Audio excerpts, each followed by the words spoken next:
Hey guys, so in the past we did a video where we compared the Hotel Chocolat Velvetiser to the Nespresso Barista Recipe Maker making hot chocolate using the Nespresso chocolates in the Barista Maker and the Hotel Chocolat sachets in the Velvetiser. Now we also recently did a video where we made hot chocolate in the Aeroccino, and I did get asked on those videos, you know, what is it that is making the hot chocolate good? Is it the device? Is it the chocolate? Can you use other chocolates in the Velvetiser and the Barista Maker? Will it still taste as good? Because they're not cheap, are they? You know, with the Hotel Chocolat sachets, for example, is about £13 for a pack of 10. But for the Barista Maker, you get the chocolates from Nespresso. They're not cheap either. It works out about, I think it was about 12.5, maybe even 17.5 pence per chocolate, and you put 3 or 4 in them. So this is just one company you can try, really. There will be other ones out there. But what I thought I'd do today is we'd make a hot chocolate with the Barista Recipe Maker and the Velvetiser and the Aeroccino using these flakes.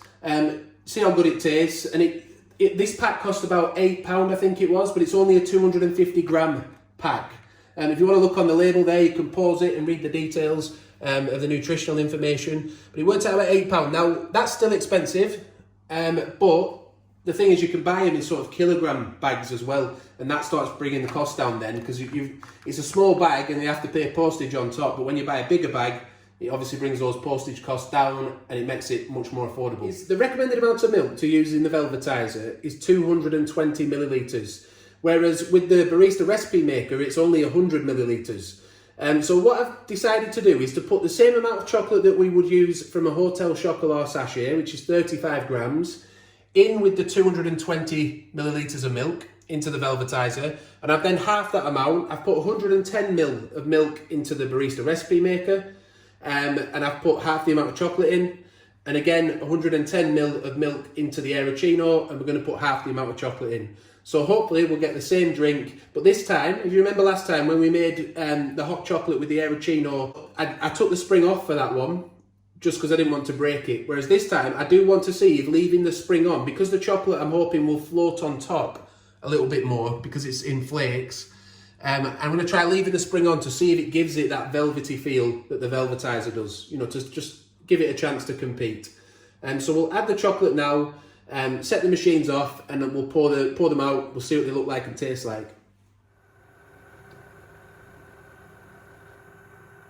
So the Aeroccino's finished. So let's get that one poured out. So this is with the spring on. So it hasn't created a lot of froth, has it? It hasn't really whipped it up. But will it taste nice? We'll find out in a second.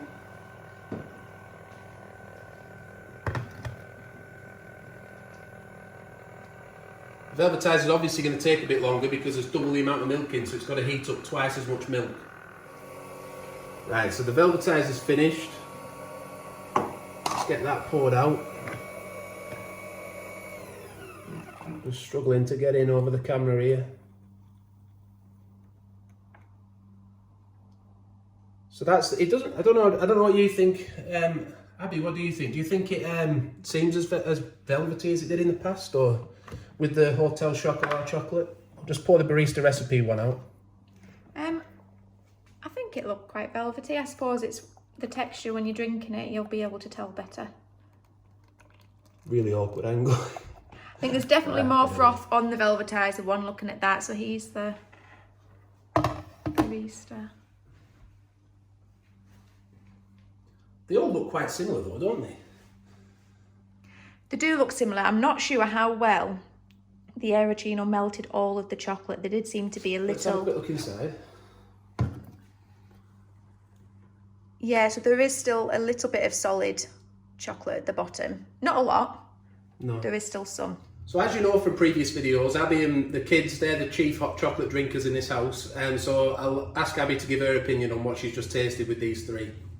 Yeah, so we'll go to the Aeroccino 3 first. It is really nice. Like I say, there are little bits in there. I think it did struggle to melt all of the chocolate, but it is a really nice tasting hot chocolate and definitely can't complain. The Velvetiser, there is just something about what it does, the texture it gives you. I mean, it's called a Velvetiser for a reason, isn't it? It really is just like a luxurious hot chocolate. And the fact that you can make a bigger hot chocolate bodes well, because I do like my hot chocolates. So that one, it was just absolutely delicious. The Barista Recipe Maker also was really, really nice. I do love the hot chocolate that this machine makes. The texture isn't quite as silky smooth as the Velvetiser, but the temperature of the Barista Maker is definitely the hottest. So I think all of them have done really well. Yeah, so I hope you've enjoyed the video anyway, just to see how this premium grade chocolate works in the various devices, the various machines. It's come out nicely. If we have a look on top, look, we've still got a nice bit of froth on the Aeroccino one. It wasn't quite as hot. Then again, it did finish first, but we do know from the Aeroccino it doesn't get quite as hot, anywhere near as hot really as the Barista Maker. That was a really hot hot chocolate. The Velvetiser living up to its name. But I hope you've liked it. Please give it a like if you have.